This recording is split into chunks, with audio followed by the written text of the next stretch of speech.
Bonjour à tous, nous nous retrouvons aujourd'hui pour aborder cette œuvre essentielle, majeure du parcours de François Rabelais, qui est Gargantua.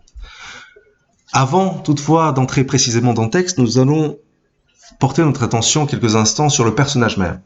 Rappelez-vous, la dernière fois nous l'avions déjà évoqué, Gargantua n'est pas une invention de Rabelais.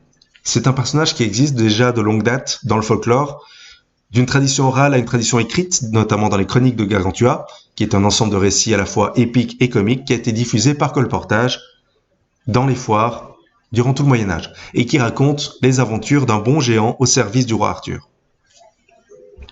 Or, de 1535 à 1540, vont paraître justement plusieurs volumes de ces chroniques qui mettent en scène le personnage de Gargantua. Et si dans Pantagruel, le premier roman de Rabelais, le narrateur mentionne déjà les grandes et inestimables chroniques du grand et énorme géant Gargantua en affirmant à leur propos qu'il en a été vendu par les imprimeurs plus en 2 mois qu'il ne sera acheté de Bible en 9 ans, Rabelais en 1532, après avoir participé à l'édition de ces chroniques, va un peu prendre la relève, s'inscrire dans le sillage de ses œuvres, reprendre la figure du géant et s'en inspirer pour faire à son tour la parodie des romans de chevalerie et des récits historiques. Dans Pantagruel, Rabelais se référait à cette littérature populaire en donnant en quelque sorte une suite aux chroniques en même temps qu'il donnait un fils à Gargantua. Et 2 ans plus tard, dans Gargantua, il va revenir sur l'histoire du père pour en faire son propre personnage. Et de cette manière, si vous observez, si vous comparez ces 2 récits, Pantagruel et Gargantua, l'héritage des chroniques est beaucoup plus présent dans Pantagruel que dans Gargantua, puisque Gargantua est une nouvelle écriture. Gargantua, une nouvelle manière, d'une certaine façon, est beaucoup plus marquée que son fils par l'idéologie humaniste, par exemple. Les intentions de Rabelais se précisent énormément, et par conséquent, pour assurer une forme de cohérence entre Pantagruel et Gargantua, Pantagruel étant le premier livre, mais le second en termes de progression narrative, Rabelais va devoir réécrire, retravailler une partie de Pantagruel pour rendre son œuvre beaucoup plus adéquate. Quoi qu'il en soit, si l'on devait résumer cette œuvre de manière extrêmement simple, cette phrase ferait sans doute très bien l'affaire: rire est le propre de l'homme.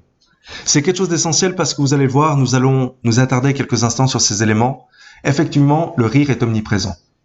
Le titre même prête déjà à rire, et l'ensemble du contenu n'hésitera pas à recourir au comique à de très nombreuses reprises. Et c'est intéressant parce que ce rire permet à l'homme, au lecteur, d'entrer dans le texte, de savourer chacun de ces éléments, de les apprécier et de poursuivre le récit quoi qu'il arrive. Mais c'est intéressant aussi parce que le rire n'est pas le seul élément présent dans ce texte, nous y reviendrons. Au-delà du rire se cachent bien des vérités, bien des réflexions philosophiques, pédagogiques, qui méritent également d'être soulignées. Et d'ailleurs, de nombreux thèmes sont abordés, à commencer par l'éducation. En effet, ce thème est très souvent développé, notamment dans la première partie qui raconte justement l'enfance et la formation de Gargantua, parce qu'il permet une mise en scène de l'opposition entre ce que l'on peut considérer entre guillemets comme la barbarie médiévale et la pédagogie humaniste qui se développe progressivement. Le géant devient ainsi capable de tout apprendre, de tout pratiquer, une forme de symbole de l'homme de la Renaissance.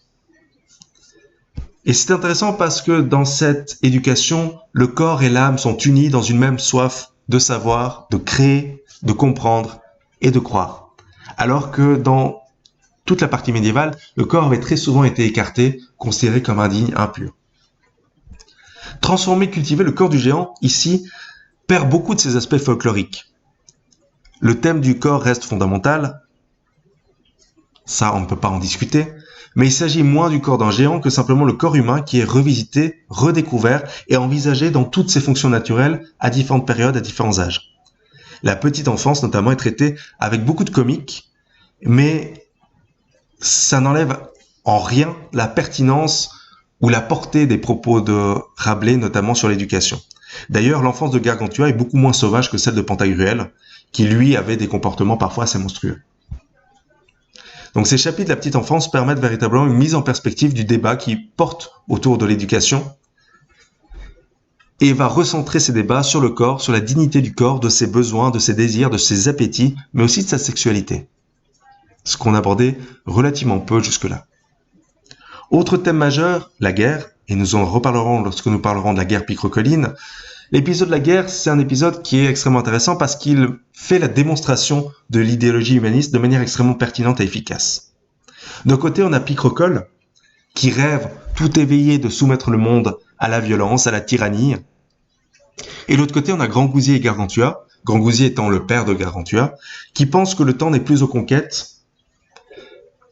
et que la victoire s'obtient non pas par la violence ou par les massacres, mais bien par le bon droit, par le courage, par l'intelligence. On a véritablement cette pensée qu'on avait déjà abordée chez Erasme, cette pensée pacifique, pacifiste, qui se développe et qui sera défendue ici par ces deux grands personnages, Grand Gousier et Gargantua, à l'inverse de Picrocole. Et c'est véritablement intéressant parce que ça met en évidence justement cette pensée humaniste qui se développe. Dernier élément, le triomphe du langage. Puisqu'au-delà du rire, au-delà des grands thèmes qui sont abordés, c'est aussi toute une réflexion qui est faite sur la façon d'écrire et sur les limites du langage. Et il apparaît assez rapidement que le langage n'a presque aucune limite.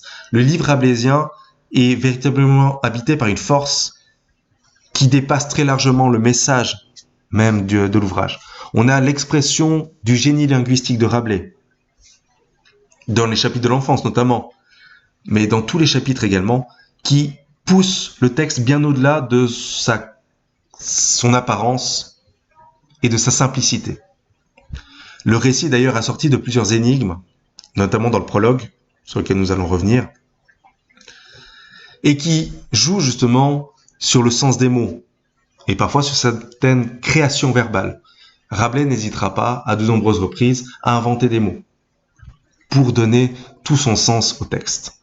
D'ailleurs, ces énigmes vont se retrouver notamment dans l'épisode de l'abbaye de Thélème que nous aborderons également, ou bien dans d'autres éléments qui nous amènent à nous interroger constamment, à la fois sur l'œuvre elle-même, mais sur son message, le message qui est véhiculé au-delà du rire, au-delà de l'apparence. Et on reviendra toujours au rire, mais au-delà du rire, on sera toujours également amené à la réflexion.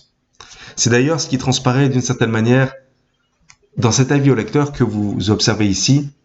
Amis lecteurs qui se livrent, lisez, dépouillez-vous de toute affection. En le lisant, ne vous scandalisez, vrai qu'ici peu de perfection, vous apprendrez. Sinon, en cas de rire. Autre argument ne peut mon cœur élire, voyons le deuil qui vous mine et consomme, mieux est de rire que de larmes écrire, pour ce que rire est le propre de l'homme. Vous le voyez, cette phrase caractéristique, rire est le propre de l'homme. Dans cet avis au lecteur, Rabelais est explicite, vous n'avez rien à attendre. Ce que vous allez lire, lisez-le pour rire, lisez-le pour vous divertir, pour vous amuser. C'est tout ce qui compte, il n'y a rien d'autre. Mais en réalité, vous allez le voir dans le prologue, l'ouvrage est beaucoup plus complexe, beaucoup plus pertinent, beaucoup plus profond que cela. Au-delà du rire se cachent d'innombrables vérités, d'innombrables réflexions. Rabelais n'aura jamais la prétention de vous mener jusqu'au terme de cette réflexion et de vous imposer de véritables vérités, mais vous encouragera toujours à chercher plus loin. Et le prologue en témoignera, le lecteur qui peut paraître assez évident à premier abord doit être beaucoup plus cultivé qu'il n'y paraît, beaucoup plus instruit, beaucoup plus féru d'antiquité, de textes grecs et latins, de réflexion pédagogique, politique, sociale. Voilà donc ce que nous pouvions dire sur Gargantua, sur les éléments principaux de cette œuvre remarquable parce que elle pousse à la réflexion, parce qu'elle suscite le rire, parce qu'elle apporte des thèmes qui sont jusque-là peu traités, notamment ceux du corps, parce qu'elle est abordable à travers justement sa forme, tout en étant extrêmement intéressante du point de vue de son contenu. Vidéo un peu plus courte aujourd'hui, nous allons nous arrêter ici. La prochaine fois, nous entrerons pleinement dans le texte en abordant dans un premier temps le prologue et la formation de Gargantua, puis dans un second temps, l'épisode de la guerre et celui de l'abbaye de Thélème, qui nous permettront d'avoir un aperçu plus ou moins complet de cette œuvre que nous synthétiserons un petit peu plus tard. D'ici là, comme toujours, je reste à disposition pour des questions, quelles qu'elles soient, et je vous souhaite bien évidemment une excellente semaine.